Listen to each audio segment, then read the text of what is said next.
Bom, há aqui, por meio de duas conferências, onde semana passada e AWE, Dia Internacional de Turismo, nós queremos pôr ênfase sobre Kiko Tahasi e hospitalidade de Aruba diferente que outro não. Kiko é a essência de hospitalidade de Aruba.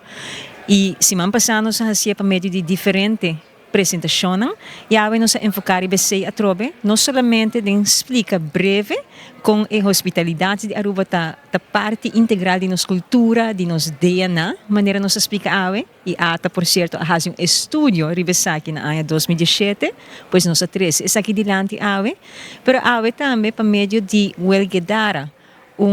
orador internacional, mas já conheci para o tópico aqui.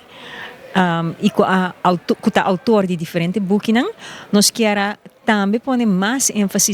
aqui em que é coisa que por que nós podemos evolucionar na área de hospitalidade, pensando aqui que o viajero cambia, o turista de AWE, turista de futuro, é mais exigente, principalmente se nós queremos atrair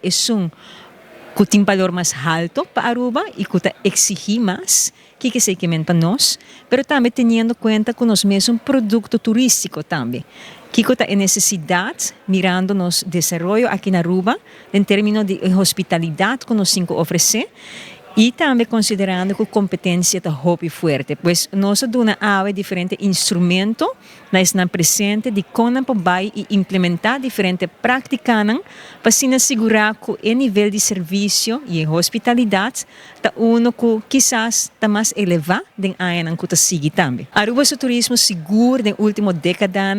a sorte para nós ter nosso desenvolvimento econômico, nosso bem-estar como país, e isso aqui é algo que nós, mais claro, queremos ressaltar também a trobe. E isso está também que durante o momento de crise, nosso turismo seguro a mostra de estar sólido e de estar maquinária que nós podemos contar ribaje. E nós notamos que duvidar que a fortaleza de nosso turismo está exigida de nosso tour também, para seguir estar comprometido, seguir estar consciente da importância de isso aqui,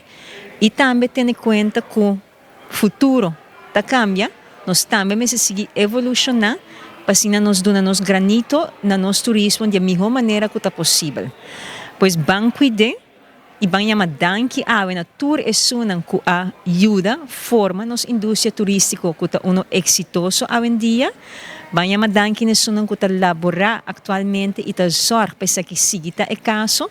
e vamos preparar e vamos quedar scarpi para o futuro que nos dilante.